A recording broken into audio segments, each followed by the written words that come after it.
Bonjour à tous et bienvenue à vous sur CNews et Europe 1. Bonjour à vous François Bayrou. Bonjour. C'est votre grand rendez-vous ce dimanche. Maire de Pau, président du MoDem, haut-commissaire au plan, ancien ministre également de l'Éducation nationale.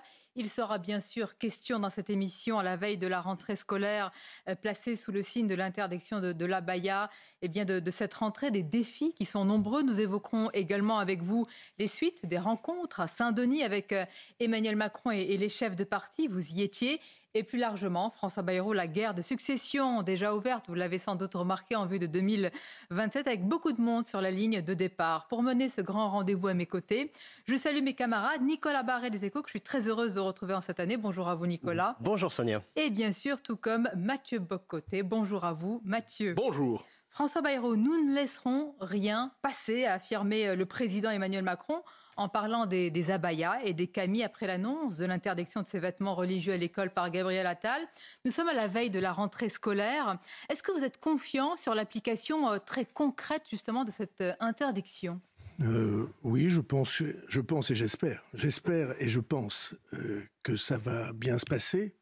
Il faut comprendre que le nombre de ces vêtements aujourd'hui est, j'ai vérifié les chiffres, inférieur de moitié au nombre de voiles qu'il y avait dans les temps lointains où j'étais ministre de l'Éducation et où nous avons, en passant par les règlements intérieurs des établissements, et en prenant des médiatrices familières des deux cultures. Il y en avait certaines qui ont fait beaucoup de chemin depuis.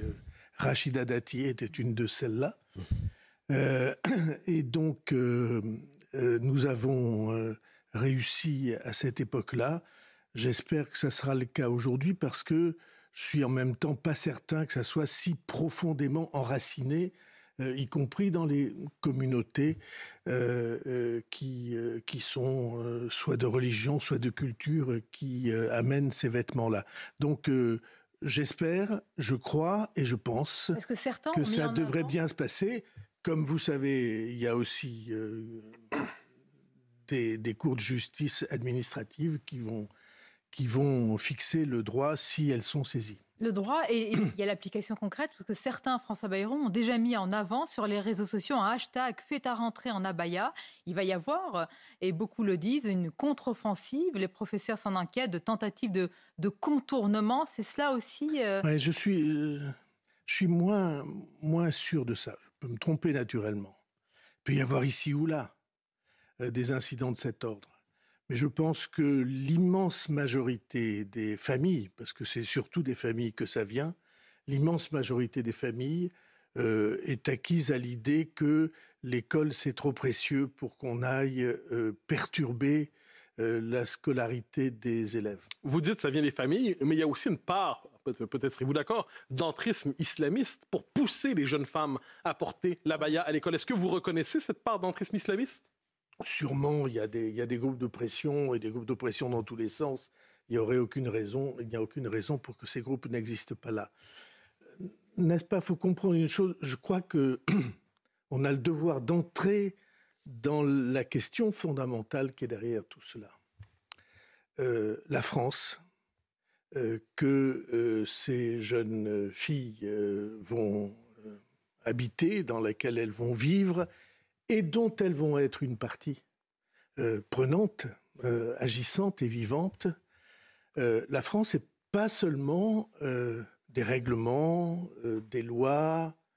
La France, c'est aussi une manière de vivre, des coutumes. Des mœurs. Donc c'est une question de mœurs avant d'être une question de laïcité ? Mais la laïcité fait partie. J'entends bien. Mais est-ce que là, c'est d'abord des mœurs ? De ce patrimoine vivant. C'est la transmission de ce patrimoine qui compte. Et l'identité d'un pays, cet ensemble de valeurs, de manières d'être, de manières de vivre, est infiniment précieuse. Et si l'on n'y prend pas garde, alors il y a des mouvements très violents qui se développent, qui sont des mouvements au fond, le sentiment d'être assiégé. Oui, mais comment on fait, François Bayrou? Là, pardonnez-moi, vous parlez des mœurs françaises. Vous voulez me laisser aller jusqu'au bout Oui, mais qu'on comprenne, quand il y a raisonnement. d'autres mœurs face à ces mœurs-là, comment Eh bien, on défend le patrimoine.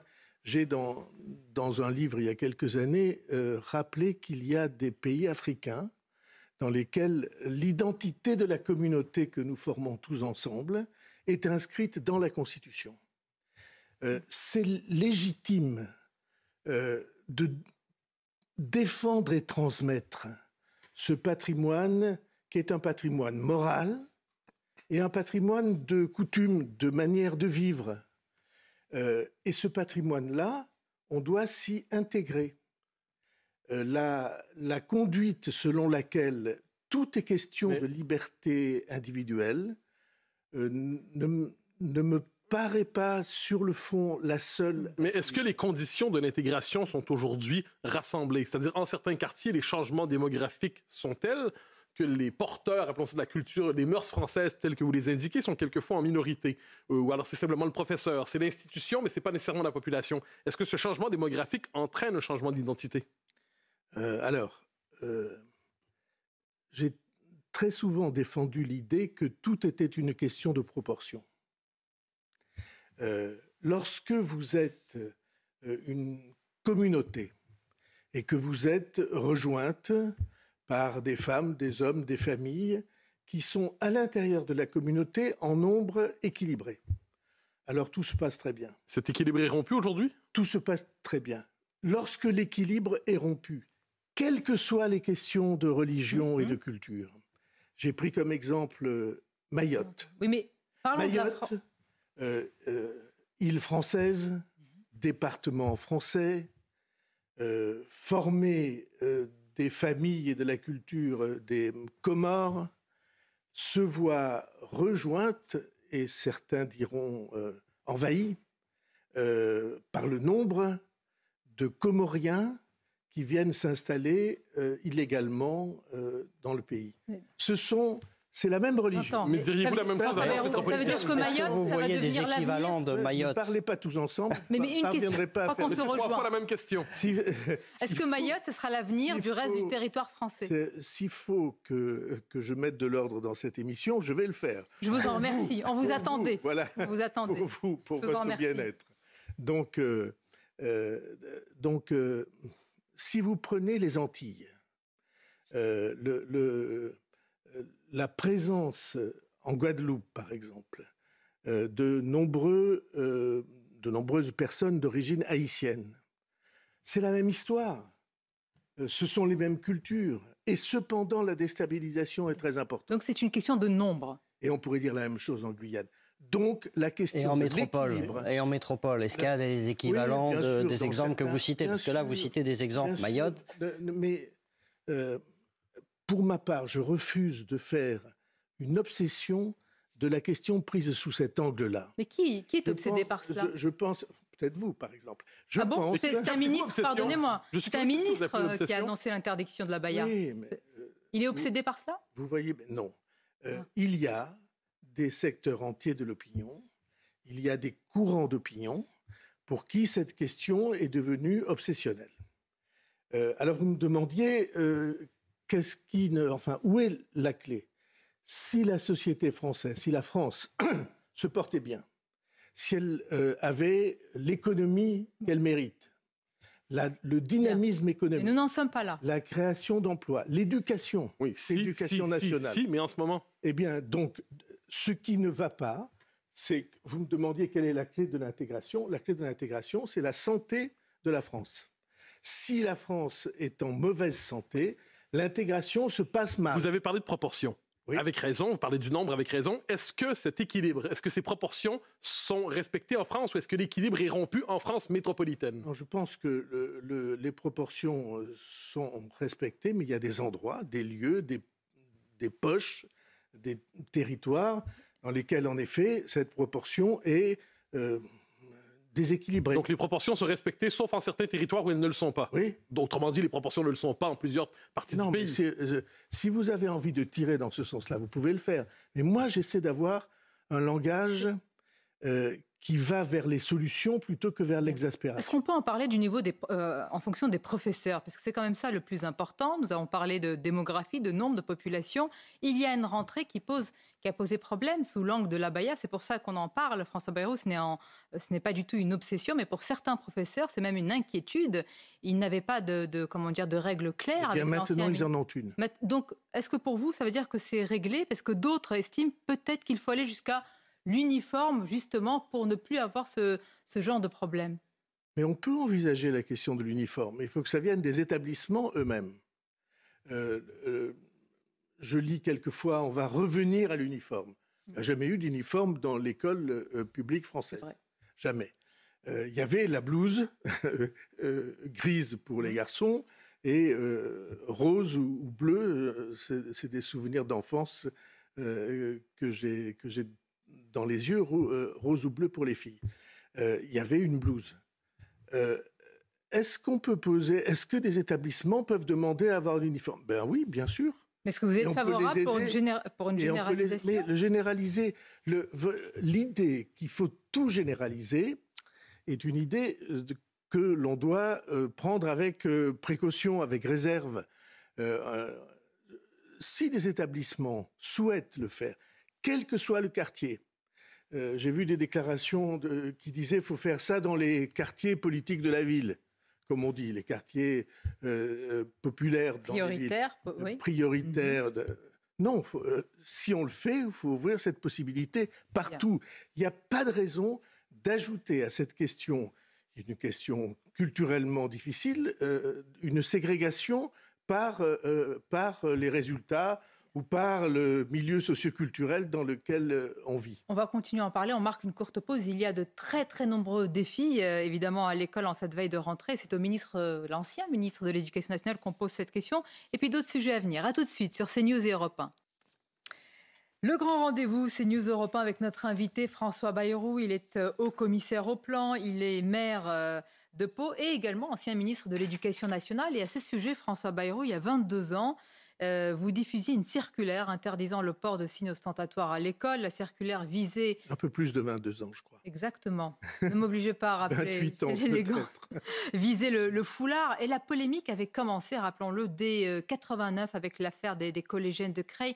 Il y avait eu énormément de polémiques à l'époque. La gauche, évidemment, n'avait pas suivi cette circulaire. Depuis, qu'est-ce qui s'est passé? Est-ce que vous dites que les choses se sont aggravées? Non, je ne dirais pas ça. Vous voyez bien, la société française, comme toutes les autres sociétés occidentales, est en perte de repères. Elle se trouve profondément déstabilisée dans sa manière de vivre et dans ses manières de croire en quelque chose qui réunit les Français. Toutes les sociétés occidentales.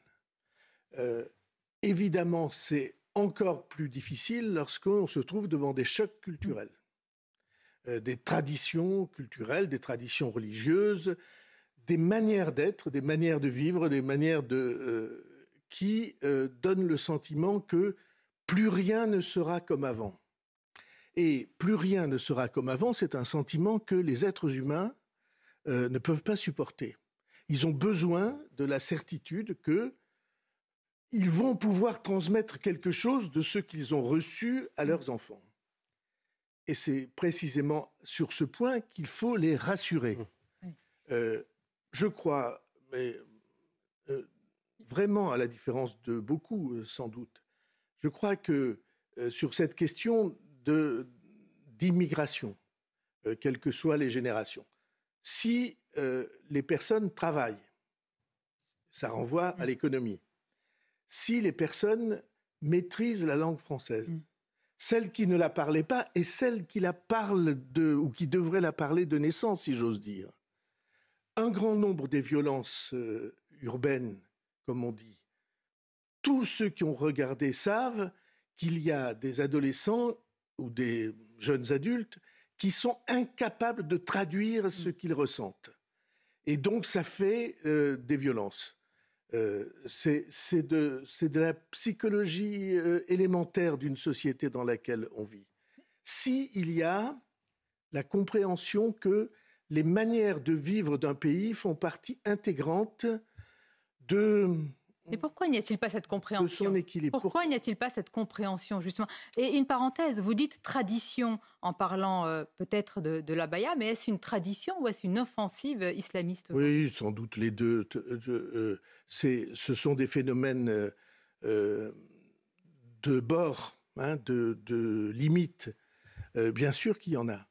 Le très grand travail que nous avons à faire, c'est que tout le monde dans la société française comprenne et mesure que nous avons un patrimoine, que ce patrimoine fait partie intégrante de notre avenir. Mais oui, mais ça ne se décrète pas. Est-ce qu'il est attaqué, ce patrimoine? Parce que ce qui n'est pas un phénomène de bord par rapport à l'époque où vous étiez ministre de l'Éducation nationale, c'est que le nombre d'atteintes à la laïcité augmente. C'est ce que dit aujourd'hui le ministère de l'Éducation nationale. Il y a davantage d'atteintes à la laïcité dans les établissements. Comment on lutte contre ça? Il y a toujours eu, alors peut-être... Il y a toujours eu, mais il y en a plus qu'avant. Moins gravement, il y en a. Pardonnez-moi, il y a un professeur qui ne va pas faire sa rentrée cette année. C'est Samuel Paty.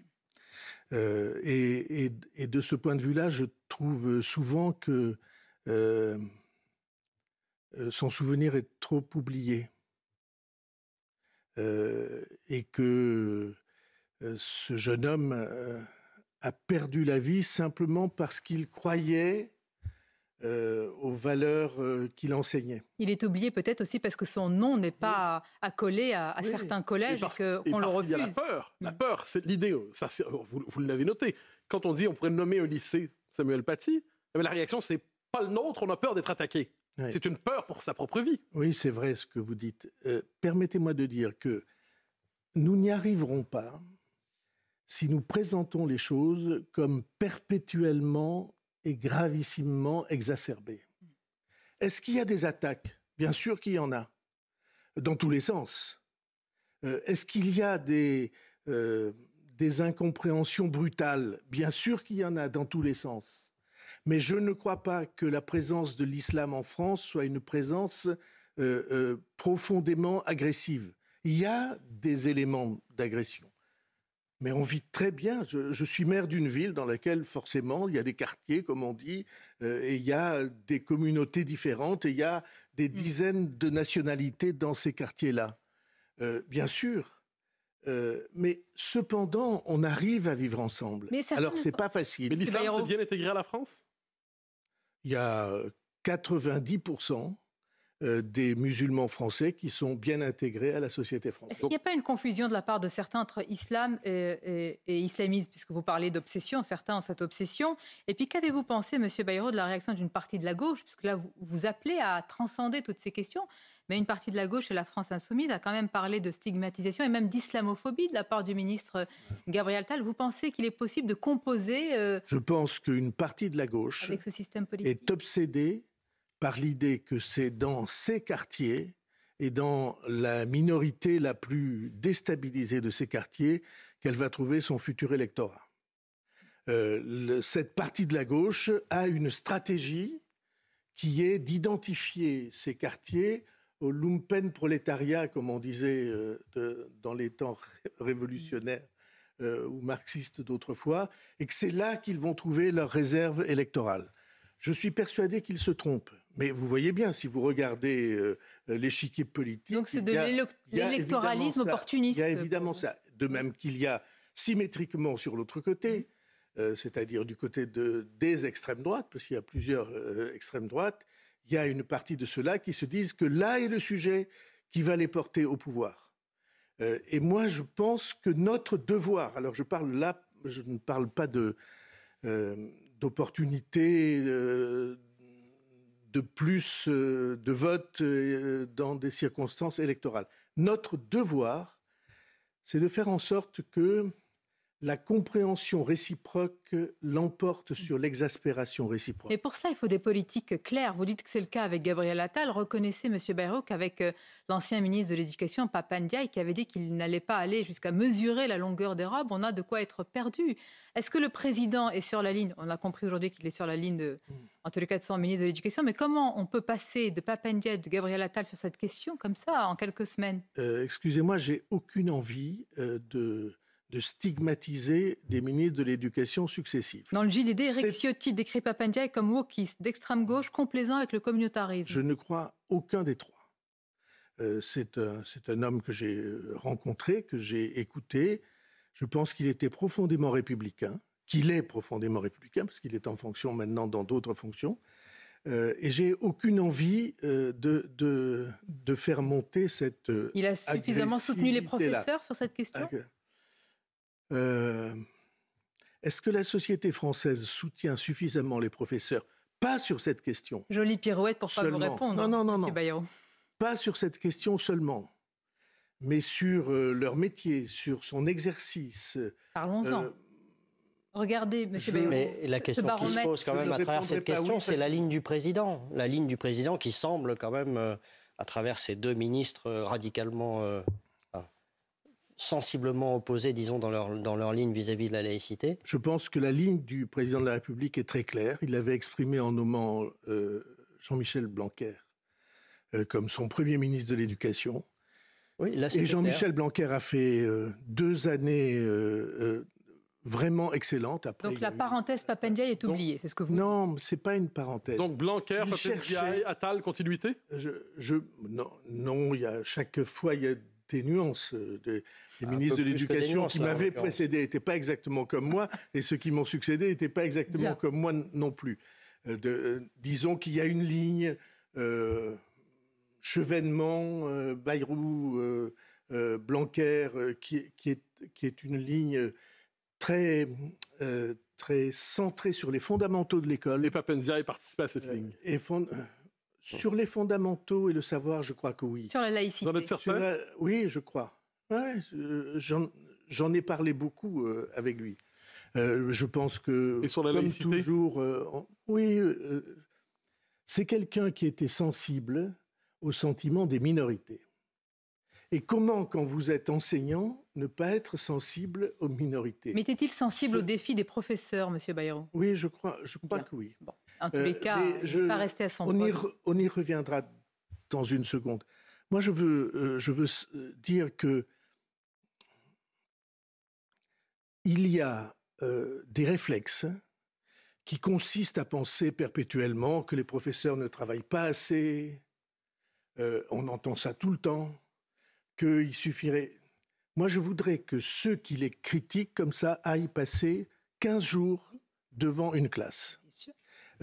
Qu'ils mesurent réellement ce qu'est le travail d'investissement, préparation des cours, maîtrise des classes quand ça commence à bouger, correction des copies, conseil de classe...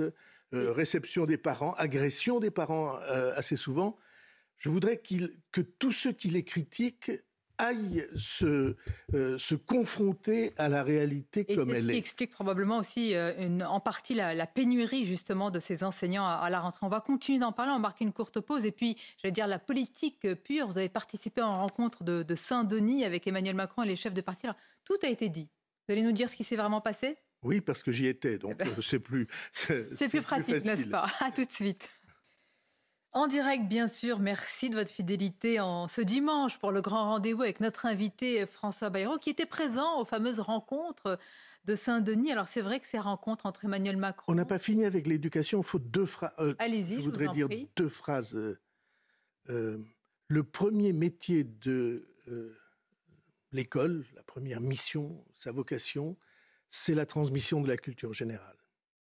La transmission des connaissances, d'un patrimoine de connaissances et de maîtrise des fondamentaux. Et on croit que c'est distinct de l'éducation civique, du vivre ensemble. C'est la même chose. Mais est-ce que cette mission est aussi bien assurée qu'il y a une génération ou 2 générations? Non. C'est ça la vraie question. Non, j'ai écrit il y a très longtemps un livre qui s'appelait « La décennie des malappris », dont vous vous souviendrez peut-être.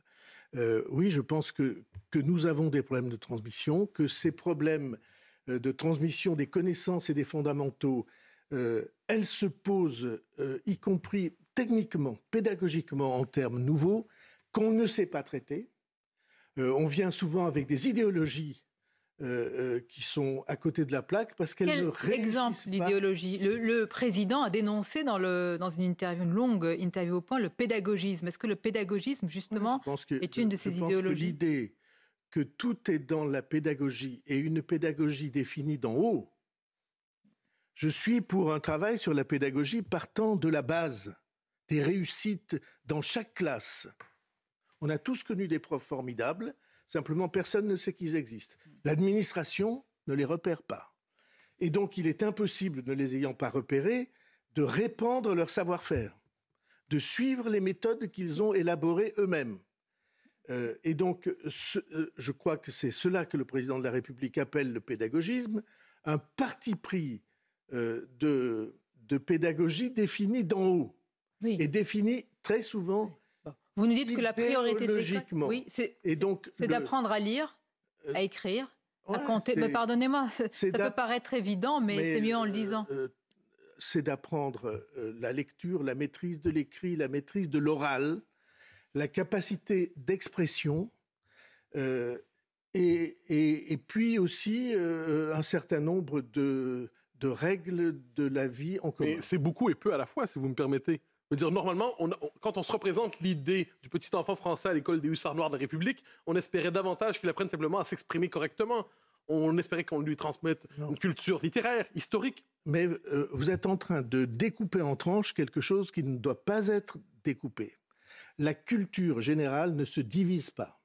Quand le président parle ou rappelle, parce que c'est déjà sans doute, ça a été rappelé dans d'autres programmes, y compris sous ma responsabilité, que l'histoire, ça doit s'apprendre avec des repères dans le temps, avec une chronologie, et de savoir que Louis XIV, c'est pas le XIVe siècle, et que Louis XV, c'est pas le XVe siècle, et que simplement on arrive à se repérer dans les générations. Tous ces temps-là sont proches de nous, mais les élèves n'en ont aucune idée. Pour eux, c'est très très loin. Je suis persuadé que on peut trouver des terrains d'entente en partant de la pratique des profs qui réussissent et qui sont nombreux et qui sont désespérés souvent parce que personne ne voit les efforts qu'ils font. Et au contraire, on continue à les accabler de soupçons qu'ils ne travaillent pas, qu'ils devraient faire beaucoup plus d'heures qu'ils ne font. Ce qui n'est pas juste. Vous prenez un retour aux fondamentaux. Ce qui n'est pas juste pour eux. Au moment où certains parlent du fait qu'il faille aussi intégrer plus d'éducation sexuelle et d'autres choses, vous dites non, la priorité, est-ce que c'est bien ça? Je pense que la priorité, c'est l'instruction, au fond. L'instruction, les n'est pas un gros mot dans votre bouche. La transmission des connaissances et la transmission des langages, des méthodes, des pratiques. C'est ça l'essentiel. Et je crois qu'on peut y arriver. J'ai une grande différence avec la plupart de ceux qui s'expriment sur l'éducation. Moi, vous avez vu, beaucoup de personnalités s'expriment encore hier à la une. Je pense qu'on peut y arriver. Je pense que les progrès sont à portée de la main. En attendant, les ministres passent et le niveau d'éducation baisse. Donc, comment se fait-il qu'on n'y arrive pas? Eh bien, parce que personne ne prend la mesure du défi. Ah bon? Il n'y a même pas le président de la République? Si, c'est exactement. Vous avez cité ces propos. J'étais très content qu'ils disent qu'au fond, l'éducation appartenait désormais au domaine réservé. Alors c'est assez étonnant. On dirait que c'est le premier prof de France qui s'exprime, que l'éducation je trouve ça vraiment très bien. Qu'est-ce que ça va changer concrètement? Le président de la République, c'est quelqu'un qui doit se sentir en charge de l'essentiel. Il doit penser l'avenir, j'espère l'y aider avec le plan à 20 ans ou 30 ans, 10 ans, 20 ans, 30 ans. Il doit penser les problèmes de défense, les problèmes de choc géopolitique des grandes entités, et il doit penser l'éducation parce que c'est la même chose. Mais est-ce que ce n'est pas la possibilité même de l'enseignement qui est compromise aujourd'hui? Je m'explique. Un professeur, dans sa classe, des élèves très souvent turbulents, qui ne respectent plus spontanément l'autorité, qui ont été écranisés, c'est-à-dire une bonne partie de leur attention est centrée sur les différents écrans qui meublent leur vie, et qui doutent quelquefois de est-ce que la parole de cet homme ou de cette femme vaut autant que celle de toutes les autres sources d'influence possibles? Est-ce que la possibilité même du métier d'enseignement aujourd'hui n'est pas fragilisée? Elle est fragilisée, et c'est là une raison précisément pour laquelle il faut qu'on reprenne les choses en main. Je prends les deux questions que vous indiquez. les écrans. Dans la Silicon Valley, comme vous savez, comme quelques-uns le savent, les enfants de ceux qui sont les praticiens et les inventeurs de l'Internet, ils sont dans des écoles où les écrans sont interdits. Pourquoi ? Parce qu'ils ont compris quelque chose. L'écran, il vous transmet des informations sans que vous ayez d'effort à faire. Vous voulez dire qu'ils appliquent à leurs enfants ce qu'ils ne... Oui, ils appliquent à leurs enfants. C'est comme mettre ses enfants à l'école privée alors qu'on fait la promotion de l'école publique. Exactement. Ça peut Comme l'école arriver. alsacienne. Par exemple. Entre autres. C'est pas une obsession, je vous rassure. Et donc ça, c'est la première chose. Deuxièmement, est-ce qu'on peut se contenter de baisser les bras quand des élèves sont en situation de rupture avec l'éducation ? Je ne le crois pas. J'ai défendu, et je suis prêt à défendre encore, l'idée que j'avais appelée le collège hors les murs. C'est-à-dire, on ne peut pas accepter que tu restes dans la classe pour mettre le bazar dans la classe. On va te proposer une démarche extérieure à l'établissement, et puis tu reviendras après quand on aura réussi à te transmettre... On n'arrive pas à... Voilà. Quand on a été ministre de l'Éducation un jour, on le reste pour toujours. Oui, hein. Oui, je crois. Mais je m'adresse à l'ancien ministre... En tout cas, ceux qui ont aimé ça. Au maire Il y en a plein qui n'ont pas aimé. Je vais vous demander la liste si vous m'y encouragez. Les rencontres de Saint-Denis, vous y avez participé avec Emmanuel Macron et les différents chefs de parti représentés au Parlement. C'est peu de dire, M. Bayrou, qu'elles ont été diversement appréciées. Il y a le porte-parole du gouvernement qui parle de rencontres historiques et puis vous avez l'opposition, notamment à gauche, qui dit tout ça pour ça, la montagne a accouché d'une souris. Mais vous, qu'est-ce que vous diriez ? Vous y étiez ? Je ne crois pas que votre compte-rendu soit exact. Alors je vais vous faire le mien. D'abord, j'ai beaucoup aimé l'expression d'un grand journal du soir qui a dit « la nuit du 30 août », par référence à la nuit du 4 août 1789, dans laquelle on a aboli les privilèges. Là, on est entré enfin de plein pied dans une question centrale qu'on ne traite pas depuis des décennies et qui est celle de la gestion du pluralisme dans un pays comme la France. On continue à vivre avec l'idée qu'il y a deux blocs, les pour et les contre. Or, la France, ça n'est plus ça. Ça a profondément changé. Le bipartisme est mort, enterré, j'espère, et on a bien fait de le faire, et j'ai milité beaucoup pour ça. Et nous sommes maintenant devant l'obligation de reconnaître que la société française a des sensibilités différentes. Monsieur Bayrou, obligation, parce que nous avons un président sans majorité absolue qui n'a pas le choix que de faire des compromis. Oui, je vous la présente un peu plus... Je pense que vous vous trompez. Ce n'est pas le cas. Je pense que vous vous trompez. Il a une majorité absolue. Il se trouve que j'ai, au cours des années, beaucoup parlé de ce sujet avec lui, et que toutes les tentatives qu'il a faites, le grand débat, le Conseil de la refondation et cette initiative de Saint-Denis, toutes ces initiatives allaient dans le même sens. Essayer de saisir le pouls vivant du pays pour que les gens de la base qui ont des identités politiques différentes, ébauchées, jamais les mêmes, puissent se reconnaître dans le rapport avec les pouvoirs. Elles ont un autre point commun, ces initiatives, c'est qu'elles contournent toutes les institutions. Non, pas du tout. Vous vous trompez complètement. Ah bon ?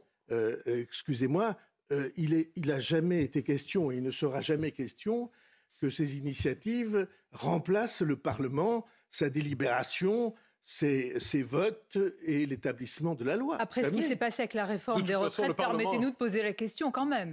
Vous voulez qu'on s'arrête une seconde sur la réforme ? Ça a laissé des traces, des cicatrices, des blessures. La réforme des retraites est une chance manquée. Je l'ai dit tout au long de cette... Pourquoi ?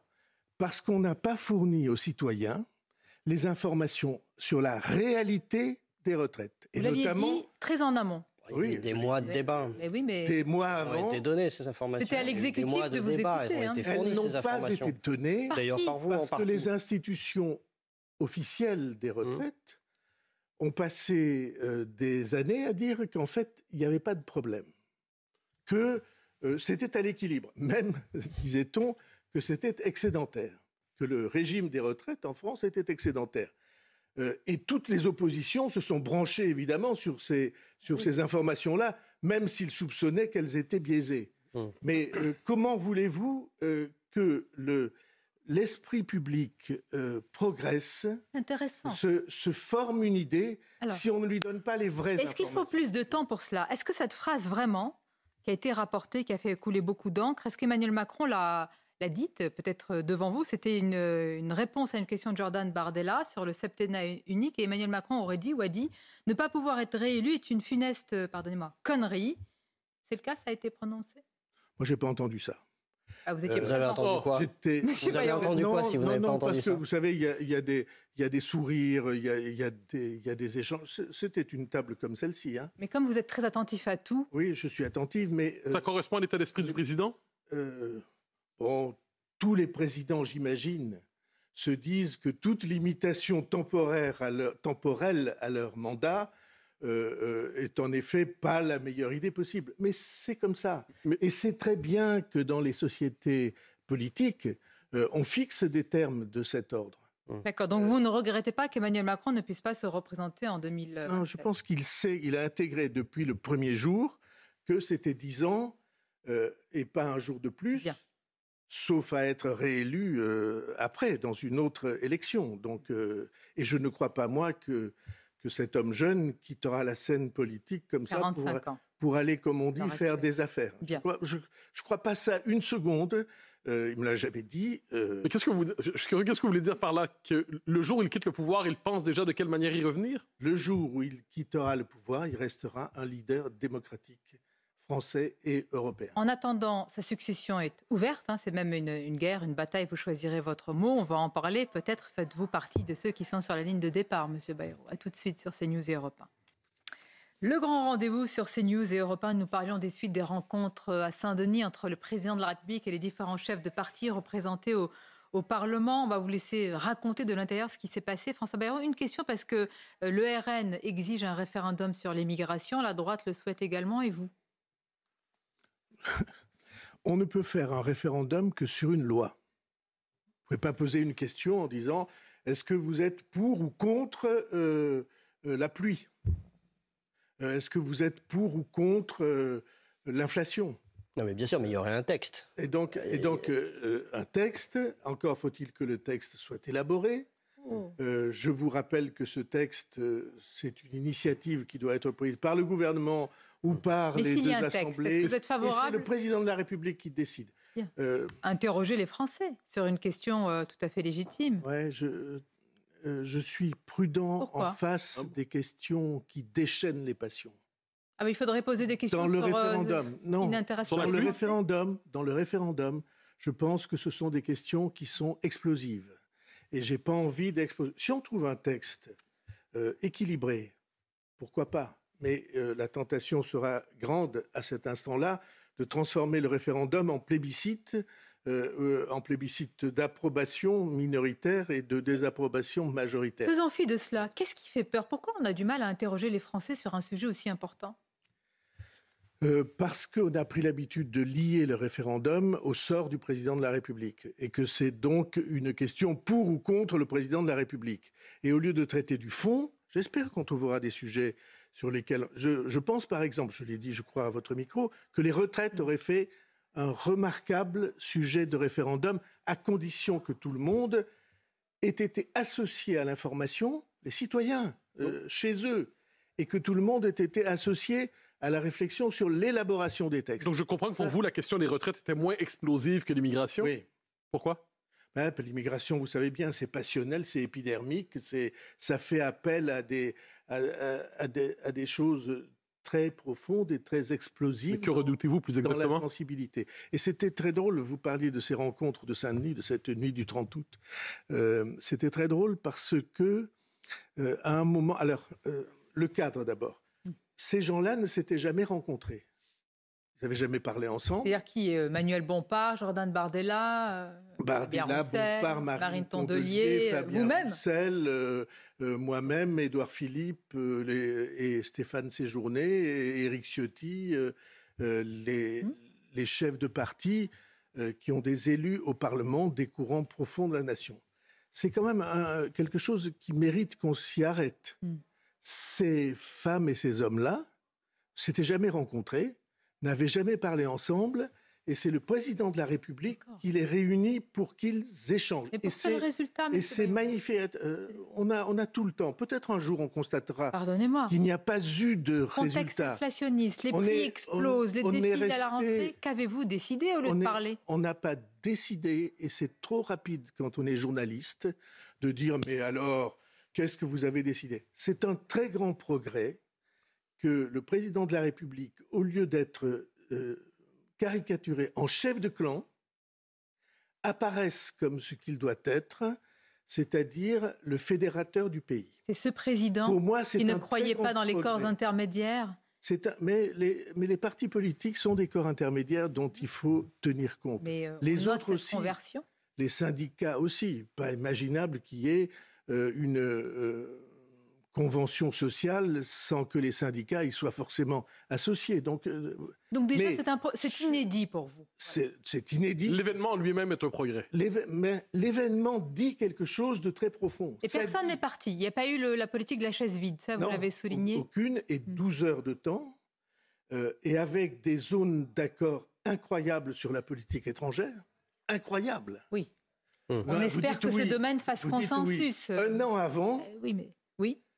Sur l'Ukraine, par exemple, vous auriez eu des confrontations extrêmement brutales. Et c'est un sujet majeur. Et là, chacun des intervenants a dit « on est d'accord ». Mais ce matin, les Français qui nous regardent, Monsieur Bayrou, je suis obligé d'en parler quand même, les prix des fournitures scolaires, les prix à la pompe. Tous ces sujets ne se traiteront pas si nous ne sommes pas capables d'entrer dans une nouvelle période démocratique. Autrement, ça cassera. Il y a un avant et un après la nuit du 30 août. Il y aura un avant et un après. Sonia Mabrouk, la démocratie est mise en cause partout sur la planète. Partout, il y a des gens qui disent « écoutez, c'est absolument pas efficace votre truc. Qu'est-ce que ça veut dire de parler si longtemps ?» Vous, au bout de 12 heures, vous dites « mais vous n'avez pas obtenu les résultats. » On est entré dans une démarche inédite. C'est la première fois dans l'histoire. C'était totalement inattendu, y compris des participants qui avaient dit « on ne viendra pas » ou « on s'en ira si on doit manger », enfin des trucs de cet ordre qui étaient un peu caricaturaux. Et tout le monde a participé à cet échange. Et d'ailleurs, vous aurez noté que même de la part des oppositions, les réactions sont modérées, équilibrées. Donc vous souhaitez qu'il recommence, en fait, pas agressifs. Non, qu'il refasse cet exercice régulièrement. Ça continue. Qu'on entre dans le profond des choses. Par exemple, on a beaucoup évoqué les institutions, le fonctionnement de la démocratie, les référendums. Quelles précautions pour qu'un référendum soit utile? Ça nécessite beaucoup de travail. Comment toutes les formations autour de la table, si je ne me suis pas trompé, toutes ont considéré que l'idée d'une loi électorale juste qui permette de représenter le pluralisme était très importante. Toutes les formations. Un an ou deux avant, on n'aurait pas eu ce genre de... Il y avait quelques participants qui avaient peut-être d'autres idées dans la tête. Permettez-moi de le dire, peut-être. Un ancien Premier ministre, prénommé Édouard Philippe, vous allez voir, dans un sondage qui est en pole position pour représenter la droite en 2027. Quand vous l'avez face à vous, que vous le regardez, vous dites que c'est potentiellement peut-être le prochain président? Je trouve que quand j'ai vu cette nouvelle ce matin, je me suis dit... on va recommencer ça. Ah oui, vous avez les sondages, sans aucune exception sur les dernières élections présidentielles, se sont trompés chaque fois gravissimement. Et on comprend très bien pourquoi. Mais vous comprenez sa popularité? Oui, mais c'est quelqu'un d'estimable, qui a exercé, qui a été Premier ministre, et qui donne une idée positive de ce qu'est un responsable politique. Il a l'étoffe d'un chef d'État? Vous dites qu'il est estimable, mais est-ce qu'il a l'étoffe d'un chef d'État? Je ne veux pas me prononcer sur ces sujets. La question, c'est est-ce que les futurs candidats, ceux qui participeront à ce débat de l'élection présidentielle, est-ce qu'ils sauront comprendre le pays? Parler de... Vous remarquez qu'il se manifeste en ce moment. La liste est longue. Je vais employer un mot. Gérald Darmanin, Bruno Le Maire. Lui parler de son âme. Mais vous sentez que la course est commencée? Bien sûr, elle ne cesse jamais, la course. Parler au pays de son âme, de ce qu'il est, Monsieur à chaque famille J'entends. de ses raisons Il reste, de vivre. s'il vous plaît, Et 10 secondes. Est-ce que vous parlez à l'âme de ce pays? Est-ce que vous serez le candidat qui va parler à l'âme de ce pays? Vous voyez, vous, c'est un slogan presque. Non. Et vous? C'est l'élection majeure et principale. Alors j'ai lu dans un commentaire qu'il y avait l'usure du temps. Vous n'excluez rien? Et moi, je crois que c'est exactement le contraire.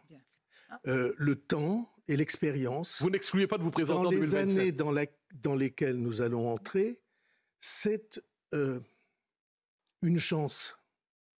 On a vécu, Arrive à la fin, Monsieur Bayrou. on a vécu des périodes, mais rarement des périodes aussi difficiles que maintenant.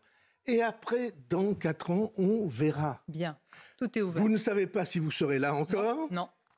Nous ne savons pas, à titre individuel, si nous Et serons vous, où encore là. serez-vous? Et nous ne saura. savons pas Merci. quelles seront les secousses auxquelles notre pays va Bien être sûr. soumis. Monsieur Mais sachons simplement que si on croit des choses profondes et si on est capable de les partager avec les citoyens, au féminin et au masculin français, alors probablement on touchera de plus près ce qu'une élection comme celle-là peut avoir Merci comme pour grand cette avantage. conclusion profonde, n'est-ce pas, et qui va faire réfléchir nos auditeurs et téléspectateurs. Merci François Bayrou, je remercie mes camarades.